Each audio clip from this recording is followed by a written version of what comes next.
Hi, folks. Dan Passarelli here. How are you today? I hope you're doing great. Um, in fact, let me know you're doing great.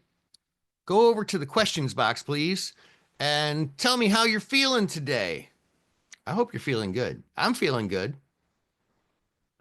Yeah, Justin's feeling good. Justin, you're always feeling good, aren't you? Cassandra is feeling great, which is awesome. I love that. Good.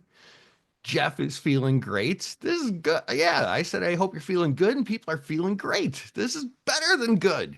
All right, Jeff and Theodore and Alexandra, or Alexandre is great. Shane, another good day. Yeah, I love the positive attitudes over here. I just love it.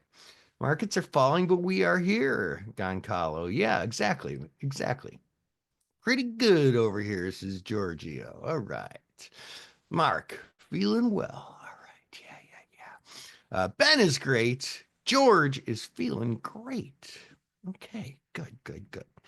Well, I'm glad you're feeling great because you're going to be feeling even better by the time we're done here together today. Because today we're talking about something super special, something that is near and dear to my heart.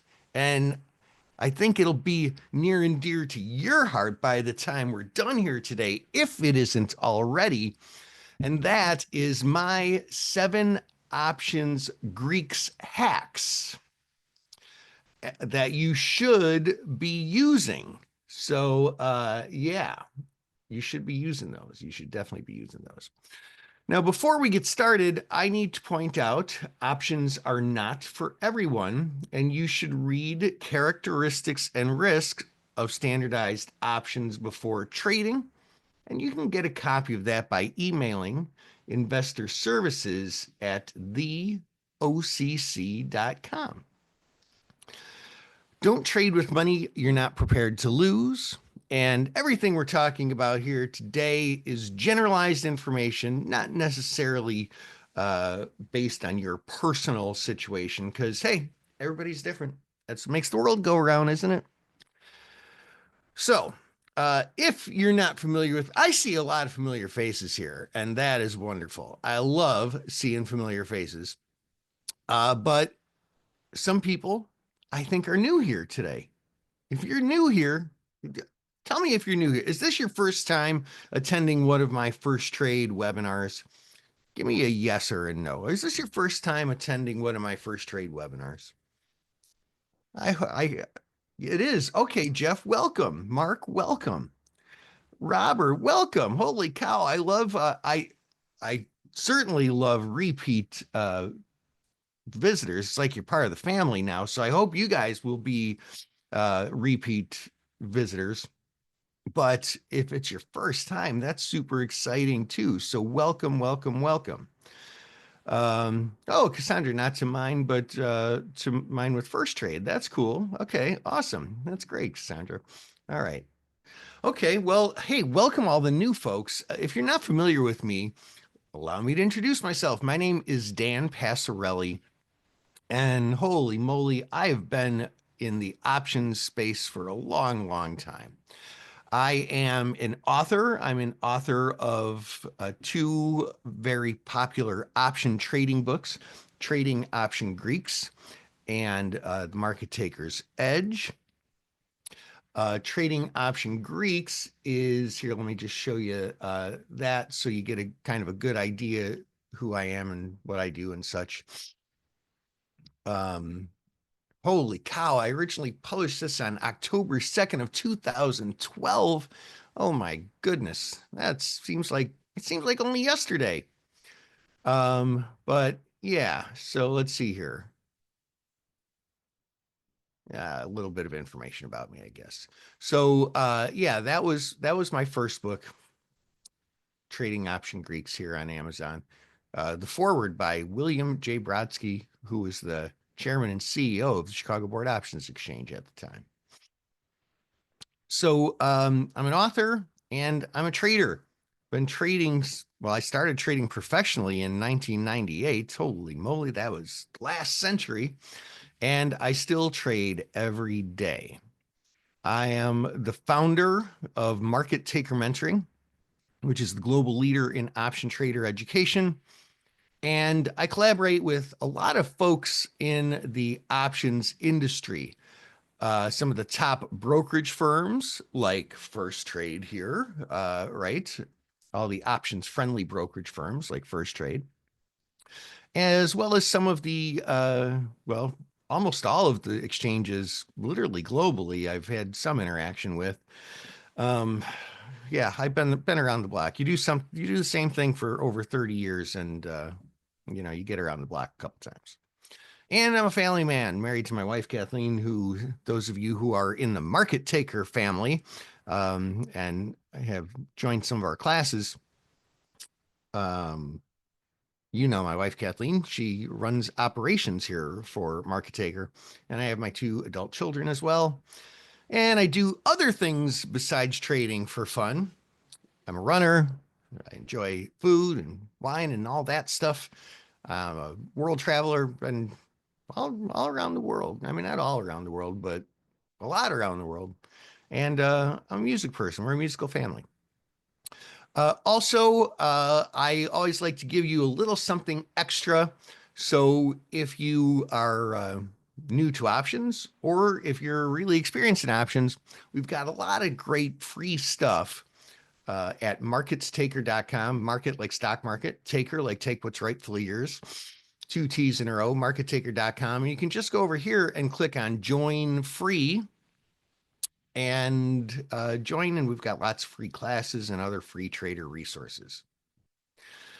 Okay, so let's talk about setting your objectives. The first step in a successful trade is clarifying what you want.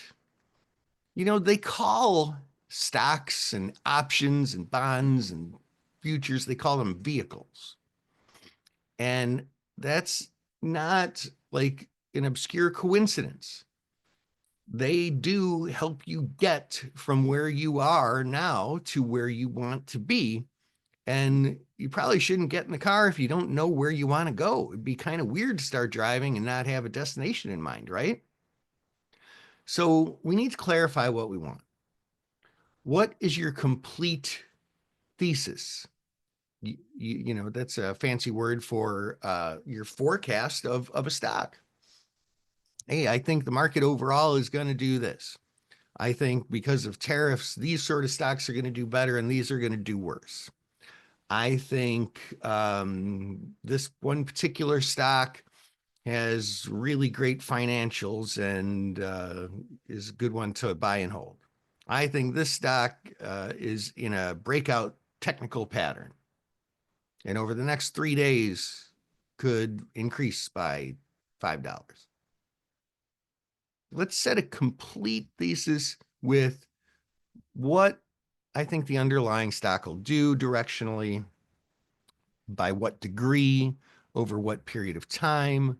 If we're trading options, which is what I talk about, what is happening to implied volatility, because that affects your profit or loss. How much of the trade is delta contingent, meaning how much is affected by direction? How much is theta contingent?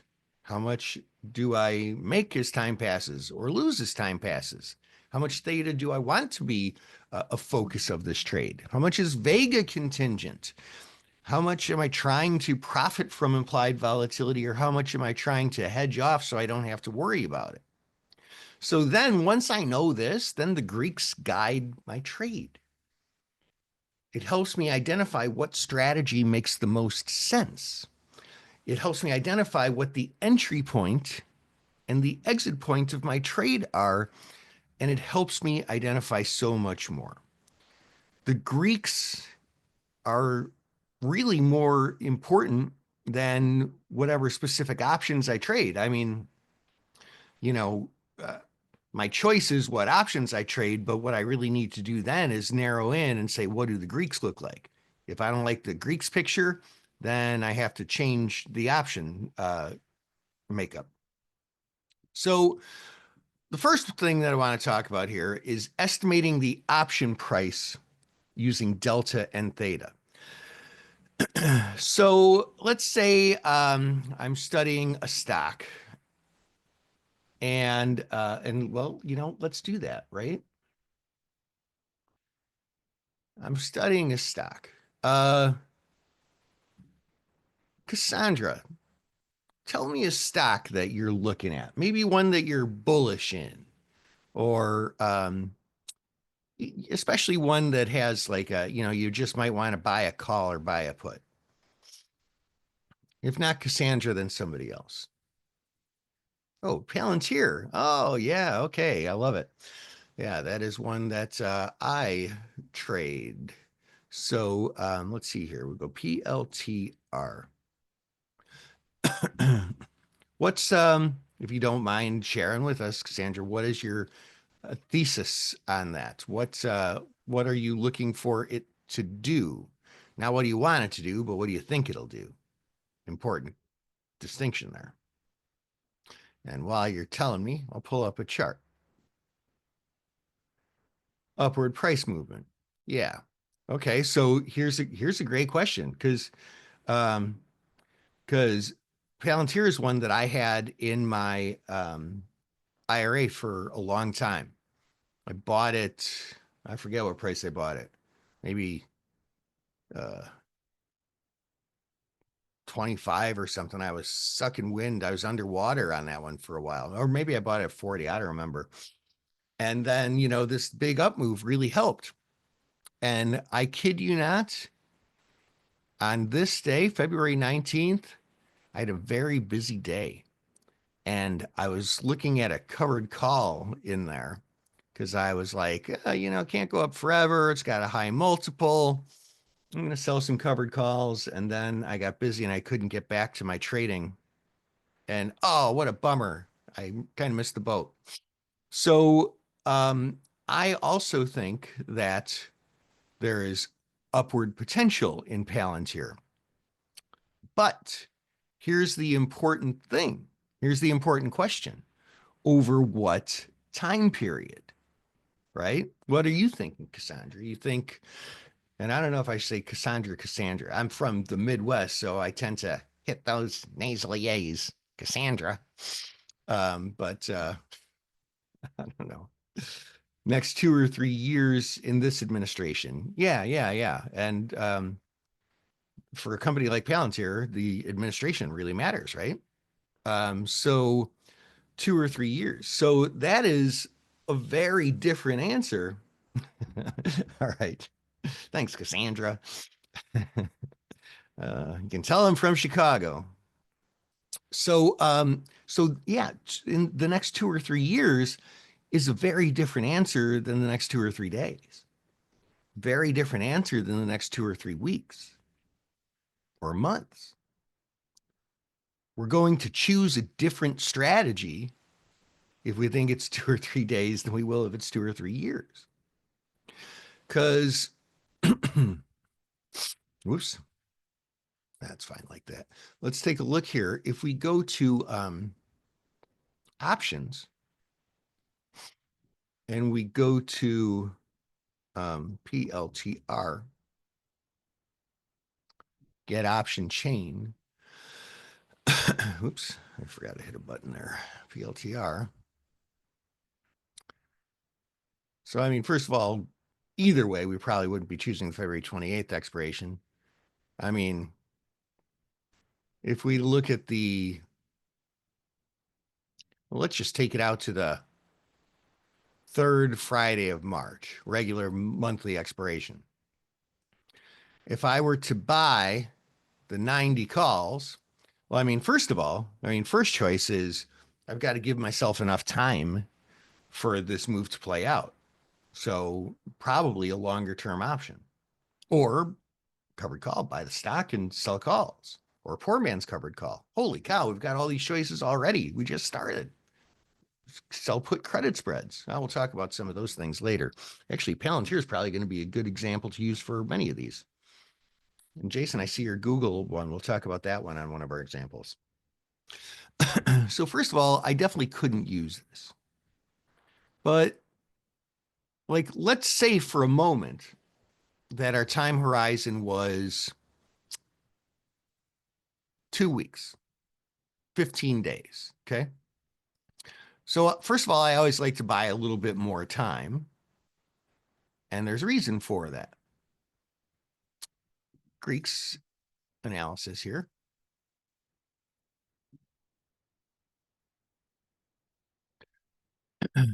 So, the delta, oh, we also have to have a target in mind. So, Palantir right now is at 87. Let's just, say for the sake of argument, we thought it was going to bounce back up to say 110. Uh, no, to 100 over the next 2 weeks. Okay. And then we'll go with more your specific example. If we thought it was going to bounce up to 100 over the next 2 weeks, we'd have to look at the delta and say, well, that's $13 away. We make roughly 50 cents every dollar. So we would make, if it goes up to 100, we'd make $6 based on delta. And we're doing a lot of rounding here. This is notwithstanding the fact that delta changes as gamma changes it and as time passes. So we're making it, we're oversimplifying a little bit, but I want to get the point across. So if this goes up $13, we'd make about $6, just say $6.50 on delta. But if that's over 2 weeks, 15 days, we would lose 13.6 cents a day. So 13.6 cents times 15 days, we'd lose $2.04. So about 1/3 of our delta profit would be eaten up by theta profit, or by theta loss, I guess I should say. What if I thought it was only going to go up to 95 over that period? Maybe 95 over a 15-day period. Well, okay, 95, that's only $8 away. So I'd make $4 on delta, but I'd still lose that same $2 on theta. So half my profit is eroded by the theta. I like to use, because of this, if I think that the move will play out more slowly, I don't really like just outright buying calls. I prefer some sort of spread. Cassandra says, what about a put for a pullback? Yeah. So there's different, right? And I like the way you're thinking about this. I think you're thinking as an investor next 2 or 3 years, but in the short term, maybe thinking like a trader also, which is okay to do both. You just have to appreciate which one which play you're putting on. And for sure, I have sometimes had long-term investments that were contrary to my short-term trades. I kind of looked at the short-term trades more as a hedge against the long-term investment. But sure, what about a put for a pullback? Well, how much further can it go down? Well, we don't know, obviously, but we can use some technical analysis to get a feel for that. We've got to get a feel for what degree of move. Like, what is a pullback even mean? Does it mean it could go down another 50 cents or it could go down another $50? So they say that gaps are meant to be filled. And we had this gap here. It went boom to boom. This was an earnings move. And there's resistance established there. And when it busts through resistance, the resistance becomes support. So probably, if this pullback continues, and let's face it could. It's not unlikely it goes down to about 84 to completely fill this gap. And basically what that means is trade at all the prices that it missed between here. There's like some volume logic theory involved there. But, there is support here. And then there's a little bit more support lower at 80. And those nice round numbers, like 80, 90, as opposed to $82.79, make for better support and resistance. So, I mean, it could pull back down to about 80. But I sure wouldn't want to just buy the 80 puts because implied volatility is really high. We'll talk more about that later. But if it did pull down right now, this downward move, I mean, it has some legs, right? So this wouldn't be like a 2-year plan. This would be like, this could be a 2-day or something plan. Maybe not 2 days, but by the end of the week, it could get down to 80. And I'm not like agreeing or disagreeing. I'm just saying that I think your thesis is not unreasonable. I don't like to state opinions in these presentations. It's my goal to help you learn how to make decisions and not tell you what to do. I want you to get smarter. Oh, PLTR. That's what you call it, transposition error. So here, if I thought, let's see, today's Tuesday, if you're watching this live, Wednesday, Thursday, Friday, it's 3 days to get down to 80. So if I buy the 80 puts and it gets down to 80, I mean, I would lose everything, right? Because it would expire worthless. So I'd have to buy at least the 85 puts. If I wanted a bigger delta, the 90 puts, let's compare those. If I buy let's bring up the Greeks.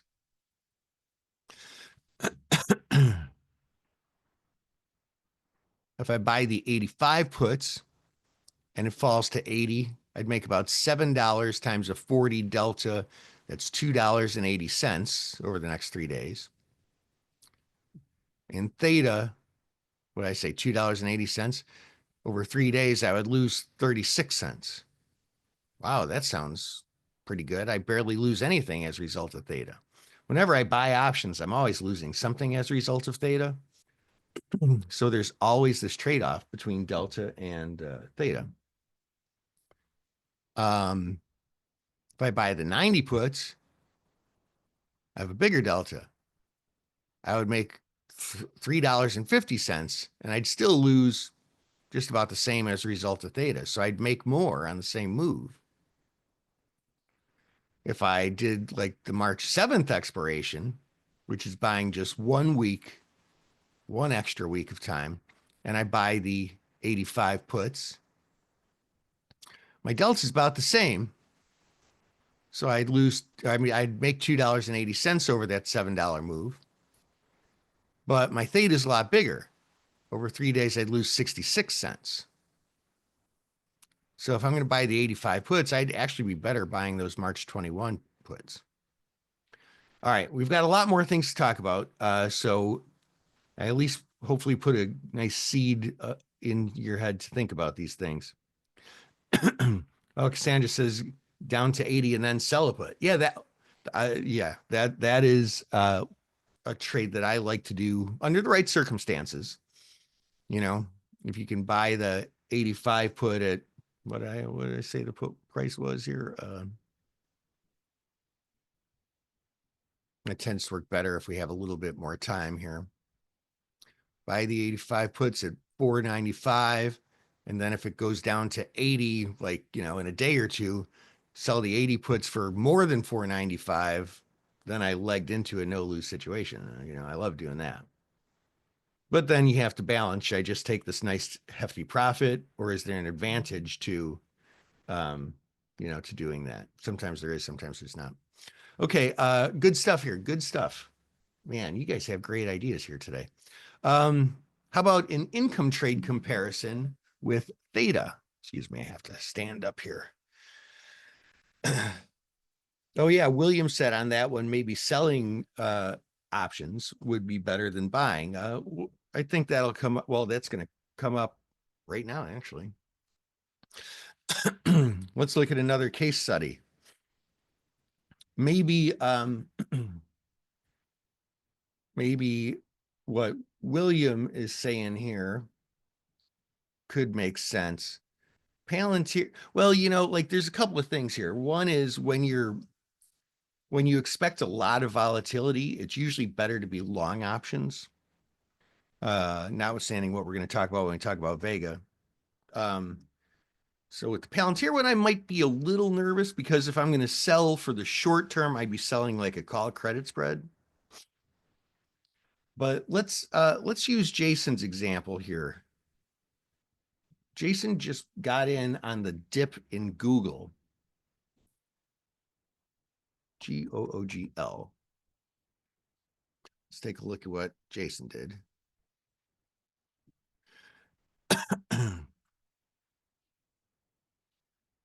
Yeah, so what just got in today maybe? So yeah, there was a little bit, I mean, there's support here. Sometimes you see it go through support and then still bounce back up. I find support and resistance aren't exact sciences. There's more support here, but there is this gap to be filled. So there's really the strongest support at about 175. Oh, here's the dip. I missed that. It's actually trading here. Yeah, we had this gap today. Oh, so it actually kind of filled that gap. Very interesting. So you almost sold a 100 put on Palantir last week before the dip. It went down the day after, almost bought the dip. Yeah. You're a Google bull. All right. Oh, okay. So you just did that today. All right, man. So yeah, this one, what do we talk about here? Oh, income trades. Well, this is a little bit of a different way of looking at what you're doing. What'd you do? Probably bought calls or something, looking for a pretty good bounce to it filled this gap, so now you're looking for it to fill this next gap.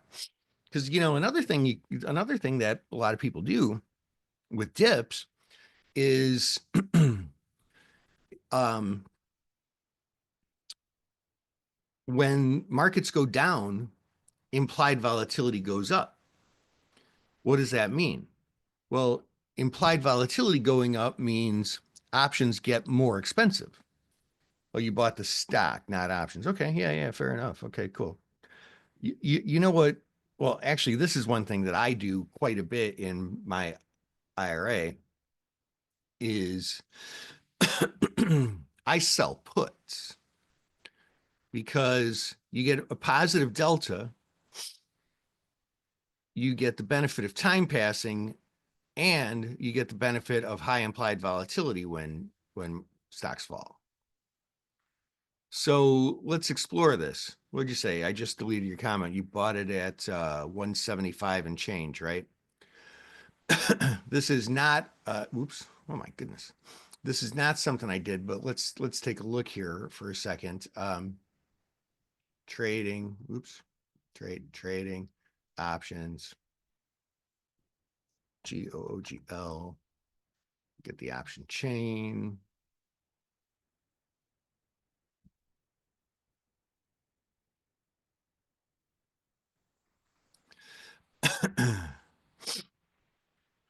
Selling the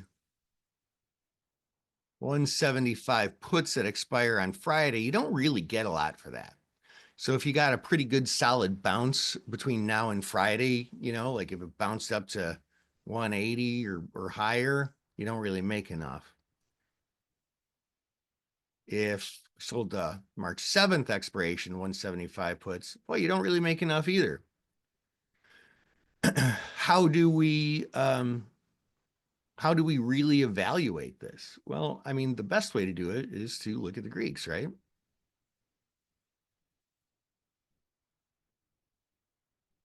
If we sell the ones that expire Friday, yeah, we only get about 6 cents a day. The implied volatility is surprisingly not high in Google. It's only 33%. I'm very surprised by that. If we look at the March 7th expiration, the implied volatility is even lower. And our theta only makes 16 cents a day. Let's go out to March 14th. Low implied volatility, not very high theta. Yeah, this is one where I don't really even like selling puts. I like how you did it. buying it at 175.15. And then you have room if it goes higher to maybe sell puts or sell calls later. You just bought, oh, Archer. You sold puts for the 10 strike last week. Now it's down. Well, that's one that I don't really get as hung up on as a lot of people do. which which expiration? Feb 28? So yeah, last week Jason sold the 110 or the 10 puts. Now they're in the money. Oh, we should probably look at prices first. Now they're in the money. You probably sold them for way under $1. So they're against you, but why did you sell, like, why did you sell those puts? Probably because, and I think you're talking Archer Aviation, right?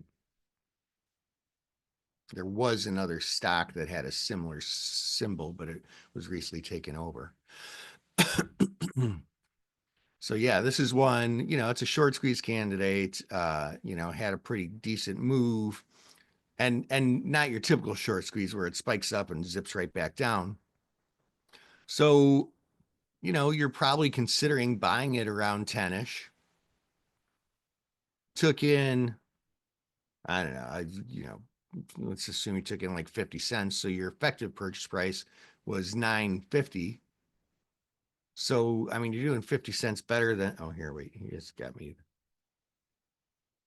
Oh, it's around 10.50 when you sold the 10 put.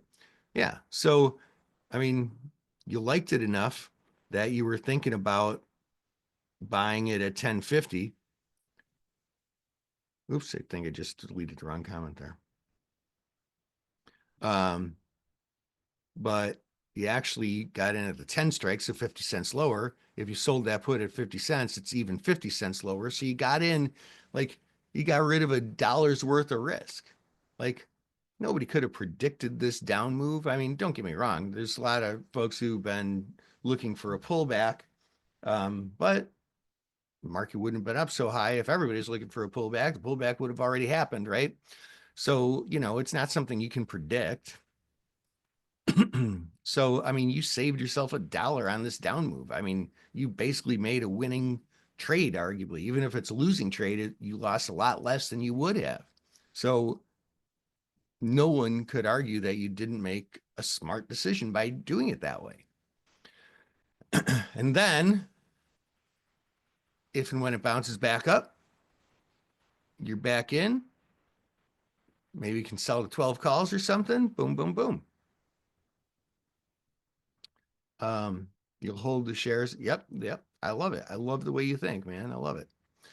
Okay, next, how about Greeks for earnings time spreads? Greeks for earnings time spreads. So I don't really talk about this one very much. I just sent the good folks at Firstrade my next round of uh, seminars I'm going to do for you, and I'm going to tell you what, over the next 2 months, in March and April, these are going to be my best workshops that I've done with Firstrade. So those of you who are new here today, mark your darn calendars for every Tuesday at noon Eastern time, 11 Central or whatever it is. Um, but yeah, one of the classes I'm going to do in April is on earnings because that's the next earnings season. And one of the trades that I like to make for earnings are time spreads. And they're not universal. There's a lot of criteria that go into deciding whether or not to make the trade. But let's take a look at a case study. So first of all, I always like to say, well, what stock has earnings coming out? And you can do that a lot of different ways. You could go like Yahoo, finance earnings calendar, and just go to, oh gosh, I got to jump way forward here, huh?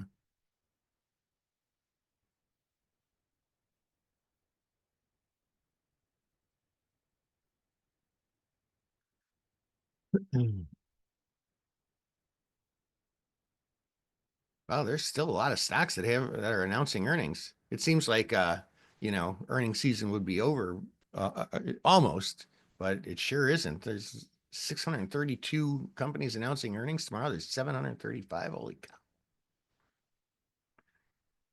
But we like to look at the really liquid ones. So AMC, pretty liquid.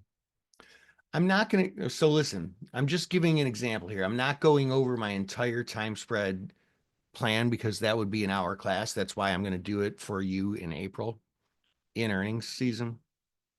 But I want to give you a feel for how it, for one of the elements of my analysis of it. If you're trading a time spread for earnings, what you really want is to sell a much more expensive option relative to the one you're buying in a time spread. For those of you who don't know what a time spread is, oh, wait, I forgot that AMC is a $3.50 stock. Hold on a second. Yeah, bring this back over. Here, we can put this in the same tab group. DDD. Those options aren't super liquid, but let's see what else we got here.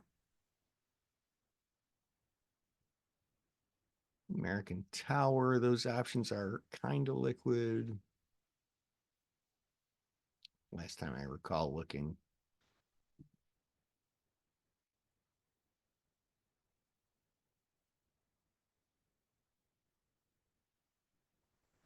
Let's see here. Oh, NVIDIA is tomorrow. Let's double check that. I'm going to show you a trick. NVDA Investor Relations. Events and presentations. February 26th. Today's 25th, right? Yeah. It's tomorrow after the close. So, okay. I usually I when I put on time spreads, I put it on the session immediately before earnings. So I wouldn't put it on today the way I do it. I would put it on tomorrow. But either way, I'll show you just how I analyze it.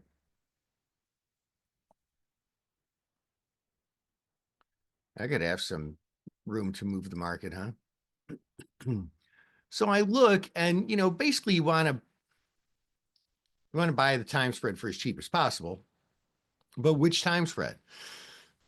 I always sell the expiring month. So I'd be selling the February 28th, but I might buy the March 7th, March 14th, March 21st, maybe even March 28th. Which one do I buy? Well, I want to pay as little as possible, but the implied volatilities get high on these, and they could and they will fall. That's the whole point of the earnings time spreads is the February 28th volatility should crush massively, but the back volatilities will crush too. It's just a game between how much the front vol crushes versus how much the back vol crushes versus how much the gamma move is. I know I'm talking a little bit more advanced, but so what I like to do is go to the Greeks analysis and just say, okay, I'd be doing the at the money if and when I do it. So I'm sell a 127 volatility. That's really high. In March, the 130s, 130 calls have an 86 volatility. Okay. Well, what if I bought the March 14th calls? Well, they only have a 74 volatility. So if the volatility crushes, these are going to crush 12 points less. Okay. What if I bought the March 21st volatility? Well, that's only 70 points. What if I bought the March 28th volatility? Well, that's only 64 points. So this crushes a lot less. So I would probably end up buying the March 28th, because they have a much lower volatility relative to this compared to. Depends. Grammar matters. Compared with these other expirations. Okay, how about Greek's method for straddles? Oh my gosh. Um, how do you find delta?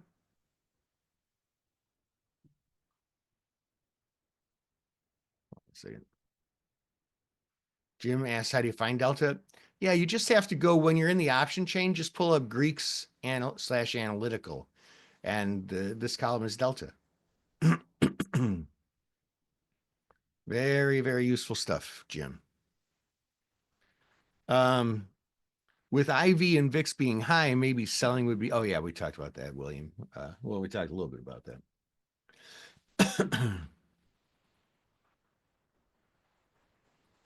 Grubhub is trying to get me to order lunch. Okay. So yeah, so for straddles, this is a nice timely conversation here because I mean, hey, the market's moving quite a bit, right?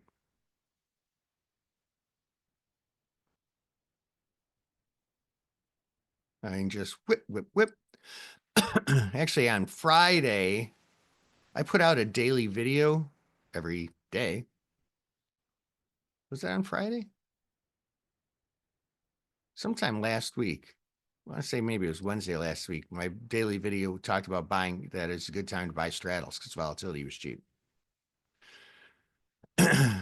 uh, Definitely sign up for my daily videos. Everyone knows how to sign up for my daily videos? Yeah? Oh, hopefully. No? Well, just go to well, these on YouTube, these are the Firstrade ones that are every Tuesday. Definitely watch those. But if you just go to markettaker.com and click on join free, you'll be on our list and we'll send you an email with the daily video in it. So just markettaker.com and click on join free in the top left. Okay, so yeah. So these, things are kind of whipping around. Oh yeah, that's it. Yeah, good job, Jason. So the stock's been whipping around quite a bit lately, but does that mean it's a good time to buy a straddle? Well, I don't know. Let's take a look here.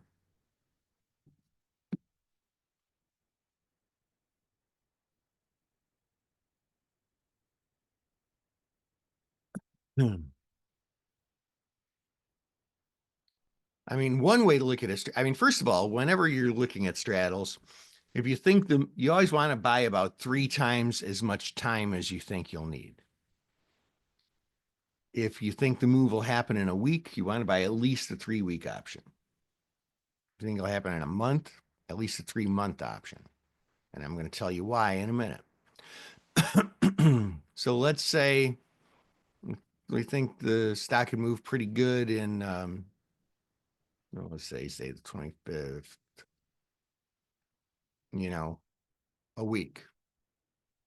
So he'd probably buy, I don't know, just for sake of argument, we'll say the March 28th. So one thing we do, I mean, the easiest way to analyze a straddle, but not the best way, is to say, well, I could buy the call for 1080, the put for 1050, 8. Well, that's about 21 and a half ish. That means within 30 days, it's got to move 21 and a half bucks. But here's the problem. The way you lose money on straddles is a slow death. You lose money on theta. So you can't hold it all the way till expiration. So if we pull up this chart here, what did I say? The 28th, right? If we pull up this option chain with delta and gamma theta rho, and the delta starts out basically flat, right? I buy a call, so I get long 54 deltas, buy a put, so I get short 46 deltas. I mean, it's barely any delta. You get delta by gamma. So if it moves enough, you can make money on this before expiration. But here's the pinch. You lose 21 cents a day on the call, and you lose 14 cents a day on the put. That's 35 cents a day. And if it stays at the money, theta gets bigger every day. So, not necessarily a wonderful risk. That's why we always buy 3 times as much time, because theta gets bigger every day. We want to keep theta small, stay in that small theta zone. So I always want to come and look at the theta and say, well, look, how much can this move? I mean, can this move enough to cover my theta? Because I'm going to lose 35 cents a day and it just keeps losing more and more every day. So I always want to go and dig in and look at my theta. And there's something called pin risk. That's one of the concerns we have with straddles. Is that especially when there's a great deal of options that are traded at a particular strike, a lot of times people are selling options, like me or you or institutions are selling options, and the market makers are sometimes long those options. And when market makers are long options, they trade delta neutral. And so when the stock goes up, they sell shares to hedge. When the stock goes down, they buy shares to hedge, and that forces the stock to the strike a little bit. And that can make it really, really hard to trade straddles. All right, so let's talk about when the Greeks go out the window here. On expiration day, when options expire, Greeks don't matter. They either become stock by getting exercised or assigned, or they expire and they disappear. So the delta at the end of the day is going to be 1 or 0. You can call the delta whatever you want during the day, but by the end of the day, it's going to be 1 or 0. Also, the time value is going to be 0. So whatever the time value is right now, if today's expiration, that's your theta. And, the models, it's not really possible for the models to calculate accurate theta, especially because they can't do it intraday. So like if we're looking at SPY here, SPY,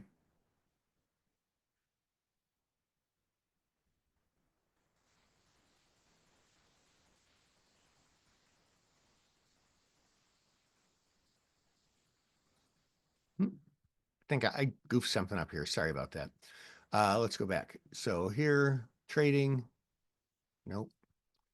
Options, SPY, get option chain. You start with calls and puts, go.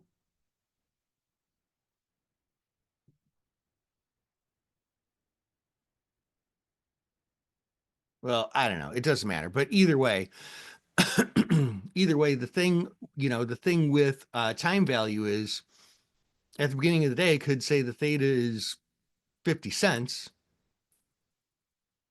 and say the options are still out of the money. Well, they decay during the day. So if the options become like 10 bid at 15, well, the theta can't be 50 cents. It can only be what you pay for it. And Vega becomes irrelevant too, because the volatility on there doesn't really matter. Theta and Vega blur as well. So understanding really key nuances of the Greeks really, really helps clarify data and the Greeks' influence on options. So there's something called weekend decay. So let's say you're buying an option or selling an option that expires a month from now. Well, okay. If you're watching this live, my webinars here with Firstrade are always on Tuesdays at noon Eastern time, which is 11 Central, which is 9 Pacific. If you're trading an option today on Tuesday, tomorrow that option will be worth less by its theta.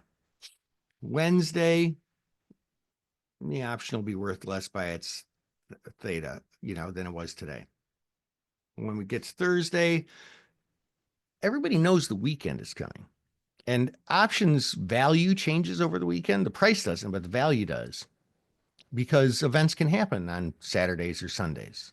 As we know, within the last 6 months, we've seen some things happen over the weekend that caused the market to gap open higher or lower, right? So because the market knows that there's a weekend, because there's a weekend every weekend, what they do is like on Thursday, they'll start taking more than one day out, maybe 2 days. On Friday, by the end of Friday, unless there's something crazy happening, they're usually trading already on Monday's days. They've taken 3 days out. This is the Friday effect. And so as far as the VIX goes, you'll see traders in the VIX pit or just on your screen following a lower than actual spot VIX because it makes the VIX look lower because they took out more time decay and the model doesn't know they took out more time decay. The model just knows, oh, the prices are lower. So the model thinks that the implied volatility is lower. So it thinks the VIX is lower. And so if you go and study the VIX and look at it, it typically is down on Fridays and back up on Mondays. And yes, I do have a straight trading strategy around that. So how are we doing on time here? Okay, so there's that. Recalibrating analysis. Oh, shit. I forgot that I got this in the way. Okay, so recalibrating analysis. What is the best time for selling volatility? So like I said, the weekend can start coming out on a Wednesday, often totally out by Friday afternoon. So Tuesday is probably a better day to be, or yeah, like Tuesday or Wednesday is probably a better day to be selling volatility because it comes out faster towards the end of the week. If you sell volatility or like put on an income trade is basically what I'm talking about. If you put on an income trade on Friday afternoon, I mean, you're putting it on after all the time decay for the weekend already came out. That's not necessarily a great plan. Relying on the VIX to determine overprice. Yeah. Yeah. Okay. We kind of covered that. Okay. So key takeaways, different times of day require different ways to view the market. During lunchtime, I mean, if you're a super big trader and you're trading like 500 contracts, 1,000 contracts, you probably want to get that done in the mornings or in the afternoons and not during lunchtime. You probably don't want to get it done on the exact open or on the exact close either. The market width can be wider on the open and close and during lunchtime.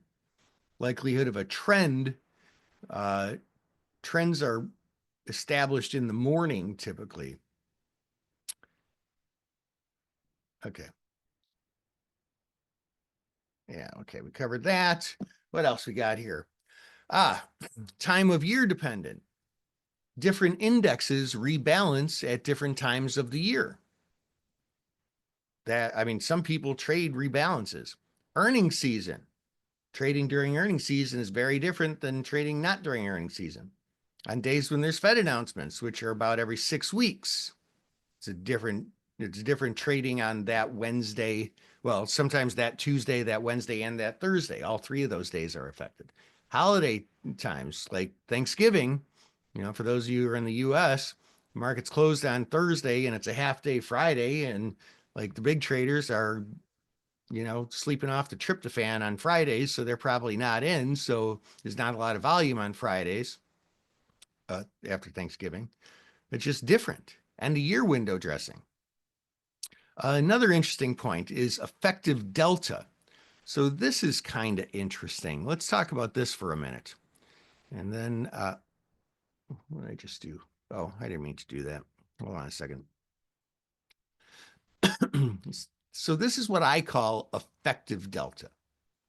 So let's say you're looking at, let's get that Palantir back up there. It's kind of a fun class today, isn't it? Talking about some like really useful stuff. Let's say Palantir does drop down to 80. And let's say we want to be pretty aggressive with it. So, we're buying those 85 puts. Okay. So if we go to trading options, PLTR. Oh, I'm typing that in the wrong place. PLTR, PLTR, option chain.